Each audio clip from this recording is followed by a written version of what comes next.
Retour de la matinale de l'économie à 8h24. On est avec Raphaël Torgeman. Bonjour, vous êtes présidente et fondatrice de Jeito Capital. On va parler biotechnologie avec vous puisque c'est votre spécialité. Vous êtes docteur en biologie moléculaire. Ce fonds sur lequel vous aviez participé à une levée de fonds, dans ce fonds énorme dans lequel vous avez investi une quinzaine de sociétés. Aujourd'hui, un nouvel investissement parmi vos choix. Vous avez investi dans une entreprise qui s'appelle Odyssey Therapeutics, plusieurs millions d'euros. Qu'est-ce que c'est que cette entreprise ? Alors Odyssey illustre vraiment l'état du marché et la stratégie de Jeito puisqu'elle cible des patients qui ont des maladies du tube digestif inflammatoire comme la maladie de Crohn ou la rectocolite hémorragique qui touche malheureusement plusieurs millions de patients pour lesquels il y a eu des innovations thérapeutiques comme ce qu'on appelle les anti-TNF mais qui aujourd'hui ne sont pas suffisants. Donc c'est des marchés à multimilliards de dollars ou d'euros et donc c'est la première raison pour laquelle on a investi, donc toujours dans le souci du bénéfice patient. Et la deuxième raison, c'est que c'est très recherché par l'industrie pharmaceutique. Il y a eu beaucoup d'acquisitions, dont 2 très grosses acquisitions par Lilly et Merck, qui cherchent à remplir leur portefeuille de produits avec des produits contre ces maladies-là, enfin pour traiter ces maladies-là.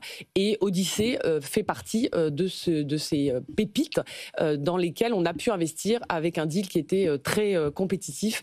Et on est très fiers d'ailleurs d'avoir pu participer à cet investissement. Anthony. Alors, ce que vous traitez plus particulièrement, c'est l'inflammation, en fait, c'est ça. Hein.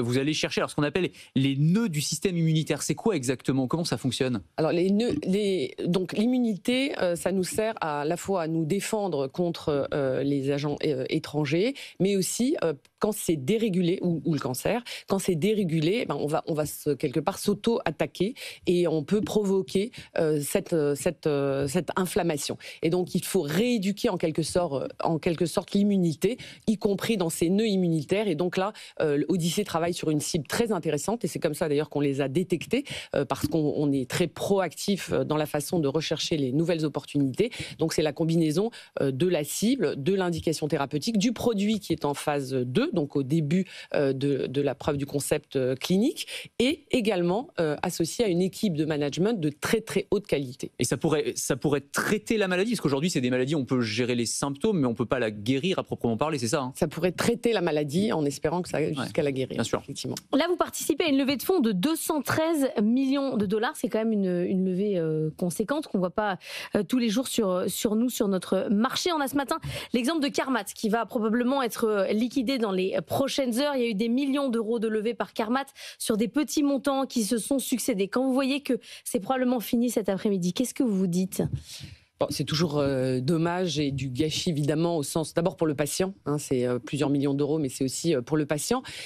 En sachant que Carmat illustre l'exemple en Europe et en France de ce qu'il faut encore plus renforcer, c'est-à-dire des financements importants. C'est pas seulement de pouvoir financer une étape après l'autre, c'est qu'il faut gagner du temps et accélérer vers le patient parce que c'est devenu très compétitif. L'environnement, même s'il y a des brevets derrière ce qu'on fait, c'est devenu très très compétitif. Et que Carmat, une fois qu'ils sont arrivés au cœur qui fonctionne, malheureusement, il y a beaucoup d'autres technologies qui ont avancer en parallèle. Donc oui, il faut absolument éviter ces petits financements, faire non seulement des plus gros, quitte à les faire trancher ou de façon à dérisquer, comme on dit, mais absolument accompagner le manager à accélérer et à prendre, oui, un peu de risque, mais en pariant sur le succès aussi. Mais l'argent est là, c'est-à-dire que vous retrouvez, vous, dans vos levées de fonds, c'est très compétitif, l'argent est présent. L'argent est là pour les très bons deals, l'argent est là. Pour les très bonnes opportunités, nous, pour revenir à Odyssey, on est le seul Français, le seul très gros Européen dans ce tour de table qui, de nouveau, était très, très... Mais quand vous dites que vous êtes le seul Européen, ça veut dire que, finalement, c'est surtout les Américains qui sont là et que nous, si vous étiez le seul, c'est qu'il y a une raison, quand même. Oui, et on a d'autres... Oui, effectivement, mais on a d'autres exemples, comme une société Corteria, qui est une société française, une spin-off de Sanofi initialement, et pas que, dans le domaine de la cardiologie et des maladies métaboliques, donc financée par nous et d'autres, dont des Américains. Et l'intérêt est vraiment là quand les pathologies traitées sont importantes et que le médicament est bon et que l'équipe est très bonne. Donc oui, vous trouvez l'argent, mais il ne faut pas hésiter à lever beaucoup plus d'argent. Anthony. Ouais, en un mot, mais sur l'importance de l'intelligence artificielle dans les biotech aujourd'hui, qui à la fois fait gagner du temps sur la recherche fondamentale. On va pouvoir simuler des millions de combinaisons et trouver des nouveaux types de traitements.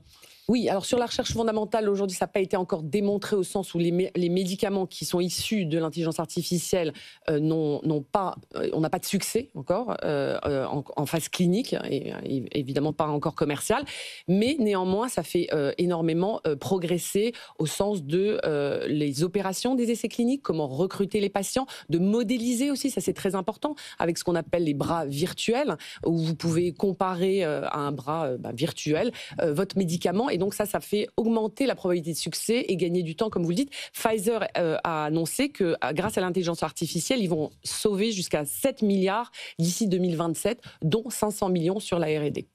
Merci beaucoup, Raphaël Torgman est venu ce matin dans la matinale de l'économie.